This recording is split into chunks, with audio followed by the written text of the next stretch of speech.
तो देखो यहाँ पर हम लोग पढ़ रहे थे प्रश्नावली 7.3 के 23 नंबर सवाल तक हम लोगों ने पढ़ लिया था। ठीक, तो इस वीडियो में हम लोग पढ़ेंगे सवाल नंबर 24 और 25। ये दो सवाल जो हैं, इन दोनों सवालों को पढ़ेंगे और ये चैप्टर आपका समाप्त हो जाएगा। ठीक, तो सबसे पहले मैं आपको बता दूं कि अगर आपने जो 23 सवाल हमने समझाए हैं, अगर आपने उस वीडियो को नहीं देखा है तो उसका लिंक जो है वो डिस्क्रिप्शन बॉक्स में आपको मिल जाएगा, वहाँ से जाकर उसको आप देख सकते हो आसानी से। ठीक, बहुत अच्छे सवाल थे और इसके पहले। ठीक, और अगर आपने उसको नहीं देखा तो आप बिल्कुल उसको देख सकते हैं। ठीक, तो चलिए इसमें समझते हैं सबसे पहले कि हम 24 नंबर सवाल को कैसे लगाएं और 25 नंबर सवाल को कैसे लगाएं। ठीक, बहुत अच्छे सवाल हैं और ऐसे सवाल एग्जाम में आ भी जाते हैं, कई बार आए हैं। ठीक, तो चलिए मैं आपको बताता हूँ कैसे आपको, अगर आपके एग्जाम में आ जाए तो आपको कैसे लगाना है। ठीक, तो देखो यहाँ पर आपका ये 24 नंबर सवाल है। ठीक, सबसे पहले मैं आपको समझा दूँ इस सवाल को लगाने का जो कॉन्सेप्ट है उसको मैं आपको सबसे पहले बता दूँ, फिर उसके बाद बताते हैं कैसे आपको इस सवाल को सॉल्व करना है। ठीक, तो देखो जब कभी भी आपको ऐसे सवाल मिल जाए कि जैसे 1 और नीचे यहाँ पर a sin x हो प्लस में b cos x हो। ठीक, अब देखो a के स्थान पर कुछ भी हो सकता है, इसके स्थान पर आपको 1 दे दिया जाए या 2 दे दिया जाए या 3 दे दिया जाए। इसी तरह से b के स्थान पर भी कुछ भी हो सकता है, 1 2 3 4 5, कुछ भी, कोई भी संख्या दे सकते हैं। ठीक, या फिर मतलब कुछ भी दे सकते हैं। जैसे कि मान लो हमारा जैसे सवाल है 24 नंबर सवाल। ठीक, अब इस सवाल में क्या है, 1 दिया हुआ है। ठीक, देखो जैसे कि सवाल हमारा लिखा है sin x प्लस में cos x। ठीक, तो इसके आगे 1 क्या है, छिपा हुआ है। गुणे में 1 हमेशा क्या होता है, छिपा होता है। ठीक, तो यहाँ पर इसके आगे 1 छिपा, यानी कहने का मतलब है यहाँ पर ये a की वैल्यू यहाँ पर कितना दिया हुआ है, 1 दिया हुआ है, और यहाँ पर b की वैल्यू भी 1 दिया हुआ है। ठीक, अब या फिर हो सकता है कि सवाल जैसे इसके पहले जो 23 नंबर सवाल था वो जैसे यहाँ पर 12 cos x, उसके बाद माइनस में प्लस में sin x था। ठीक, मतलब जैसे ये सवाल था, तो कहने का मतलब है देखो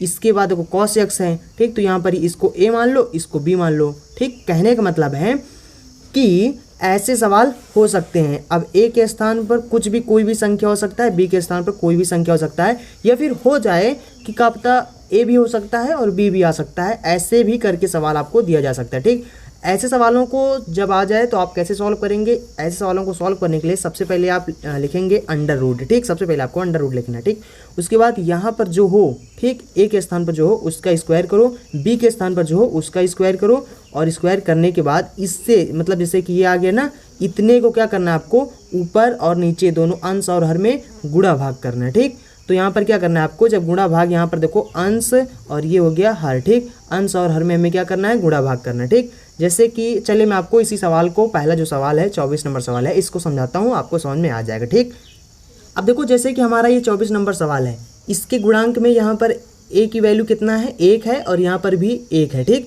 जैसा कि मैंने आपको भी बताया था। ठीक, अब यहाँ पर क्या है, अगर हम यहाँ पर देखेंगे तो अंडर रूट पहले लगाएंगे, यहाँ पर 1 है तो 1 का स्क्वायर करेंगे, प्लस में b के स्थान पर लिखा है तो इसका स्क्वायर करेंगे, तो ये कितना हो जाएगा, अंडर रूट, देखो 1 कितना हो जाएगा, 2, तो ये हो जाएगा अंडर रूट 2। तो हमें क्या करना है, अंडर रूट 2 से यहाँ पर गुणा भाग करना। ठीक, तो हम यहाँ पर देखो अंश और हर में क्या कर देंगे, गुणा भाग कर देंगे। ठीक, तो इस तरीके से हम गुणा कर देंगे। अब यहाँ पर देखो 1 अब यहाँ पर देखो ये वाला जो अंडर रूट 2 ऊपर वाला है, इसको क्या करना है आपको, आगे निकाल देना। ठीक, तो यहाँ पर देखो ऊपर 1 है, नीचे अंडर रूट 2 है। ठीक, क्योंकि ये कांस्टेंट है तो इसको हम आगे निकाल देंगे। ठीक, और यहाँ पर इसको निकाल दिया तो यहाँ इसके स्थान पर 1 बचा। ठीक, तो हो जाएगा 1/√2 और 1/√2 बचेगा, इसको ब्रैकेट खोल देंगे। ठीक, ब्रैकेट खोलेंगे तो इसमें भी गुणा होगा, इसमें भी इतने से गुणा होगा। ठीक, तो ये हमारा कुल मिलाकर बन जाएगा sin x, प्लस में जब इसमें से गुणा होगा तो ये क्या हो जाएगा, 1/√2 और ये हो जाएगा cos x। ठीक, और ये हमारा बन जाएगा dx। ठीक, ये हो गया, इतना आप समझ गए ना। अब देखो इसके बाद हमें क्या करना होता है, देखो इसको, देखो ये तो है मतलब कि ये कितने के, ये sin 45 अंश है या cos 45 अंश बोलो। ठीक, तो हम क्या कर देते हैं, इस यहाँ पर लिख देते हैं, देखो यहाँ पर sin है तो इसमें इसको बना देते हैं cos। ठीक, तो ये बन जाएगा हमारा, क्योंकि देखो cos 45 अंश का मान और sin 45 अंश का मान दोनों का सेम होता है, और क्या होता है, 1/√2। ठीक, तो इसको हम लिख सकते हैं, इसको हम इसके स्थान पर लिख सकते हैं cos π/4। π/4 का मतलब 45 अंश। ठीक, इंटू में ये हो जाएगा sin x, प्लस में इसको हम बना देंगे sin। ठीक, तो ये इसको हम लिख सकते हैं sin π/4। क्यों, क्योंकि sin π/4 की वैल्यू इतना होता है। ठीक, और ये हो जाएगा cos x। ठीक, अब यहाँ पर ये हमारा सूत्र बन जाएगा। ठीक, अब ये सूत्र किसका बन जाएगा, ये आपका सूत्र बन जाएगा देखो ये नीचे वाला जो सूत्र बन जाएगा ये बन जाएगा साइन और उसके बाद में यक्स प्लस में पाई/4 इसका बन जाएगा। ठीक, अब यहाँ पर क्या हो जाएगा, 1/sin का मतलब क्या हुआ, ये बन जाएगा कॉसेक यक्स। तो 1/√2 कांस्टेंट जो कि आगे निकला हुआ है ये बन जाएगा हमारा कॉसेक पाई/4 प्लस में यक्स। ठीक, ये बन जाएगा और ये हो जाएगा dx। अब इसका हम क्या कर देंगे, समाकलन कर देंगे। ठीक, अब जब इसका समाकलन कर देंगे तो यहाँ पर कॉसेक एक्स का जो समाकलन होता है, कॉसेक एक्स का समाकलन जैसा कि आपको मैंने पहले वीडियो में बताया था। ठीक, तो इसका जो सूत्र होता है वो होता है log tan उसके बाद में x/2। यक्स क्या होता है, कॉसेक के बाद यहाँ पर जो कोण होता है उसको हम यक्स बोलते हैं। तो यहाँ पर यक्स का काम हमारा क्या है, यक्स, ये हमारा पूरा यक्स है। ठीक, तो यहाँ पर लिख देंगे पाई/4 प्लस में यक्स। ठीक, ये हमारा पूरा यक्स हो गया और बटे में 2 लिखेंगे। ठीक, तो ये होता है हमारा सूत्र। ठीक, और ये हो जाएगा प्लस में c। ठीक, ये हमारा सूत्र हो गया। अब इसको हम क्या करेंगे, अलग अलग कर देंगे। तो यहाँ पर 1/√2 हो जाएगा और ये हो जाएगा log tan हो जाएगा और यहाँ पर हो जाएगा पाई और ये देखो पाई/4। ठीक, इंटू में 2 ये पलट जाएगा। ठीक, गुणे में 1 हो जाएगा प्लस में x/2 हो जाएगा। ठीक, प्लस में c हो जाएगा। ठीक, अब 4 दूना कितना हो जाएगा 8। तो 1/√2 ये हो जाएगा log tan और ये हो जाएगा पाई/8 प्लस में x/2 प्लस में c। ये आपका आंसर हो जाएगा। ठीक, अच्छा यहाँ पर आपने समझा कि नहीं समझा, देखो ये कहने का मतलब है जब आप इसको अलग अलग करोगे तो इतना एक बार अलग करते, देखो 2/3 माइनस 3/3 इसको कैसे लिखोगे, अगर दोनों में हर बराबर होता है तो इसको हम लिख देते हैं 2 - 3/3। ठीक, क्यों एक बार लिखते हैं, क्योंकि दोनों में हर बराबर है। ठीक, तो जब ऐसे लिखा हो तो हम क्या करेंगे, इसको अलग अलग करने के लिए मतलब इस रूप में इसको बदलेंगे। ठीक, अब हमने क्या किया, यहाँ जब प्लस है इस प्लस लाए से इसको अलग अलग कर देना। ठीक, तो अलग अलग करेंगे तो यहाँ पर देखो इतना एक तरफ हो जाएगा तो ये हो जाएगा हमारा पाई/4 बटे में 2।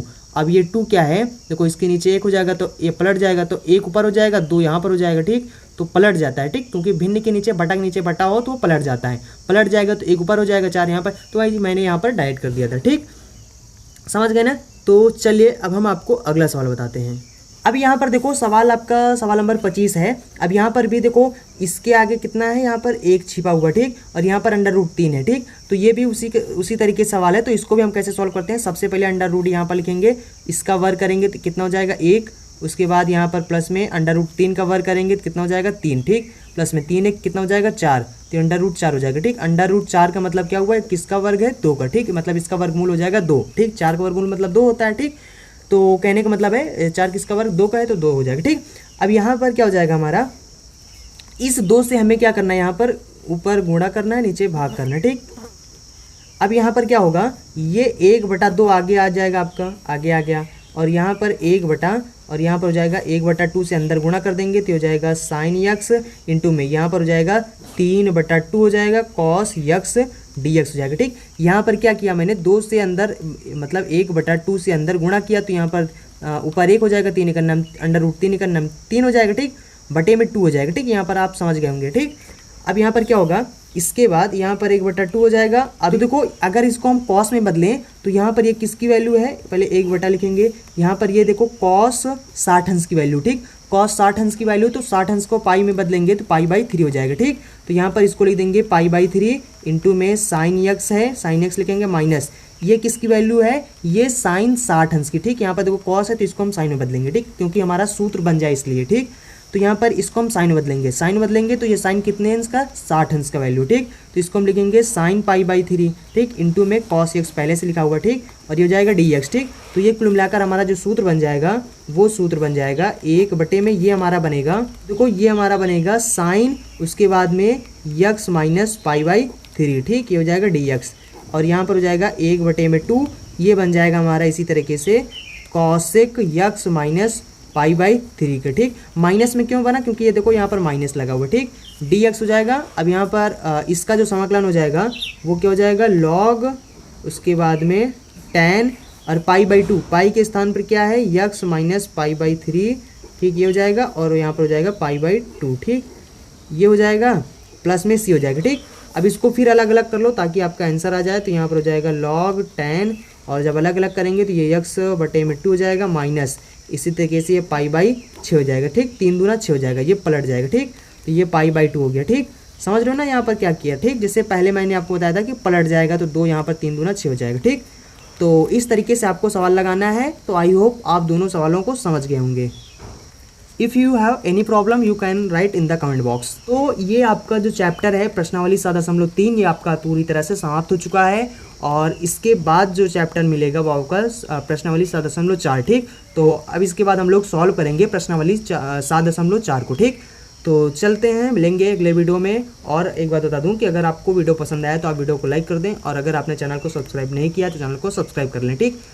मैं बार बार नहीं कहता हूँ, अगर आपको मतलब इसलिए सब्सक्राइब करने के लिए कह रहे हैं ताकि जब आपका कोई अगला वीडियो अपलोड करें, जैसे प्रश्नावली 7.4 है, 5 है, तो उसका नोटिफिकेशन आपको मिल जाए और आप उस वीडियो को देख सकें, ठीक। तो इसलिए बोल रहे हैं, तो आप अपने बेनिफिट के लिए सब्सक्राइब कर सकते हैं, ठीक, इफ़ यू वांट, ठीक। तो आई होप आप समझ गए होंगे। So thanks for watching and see you again in next video.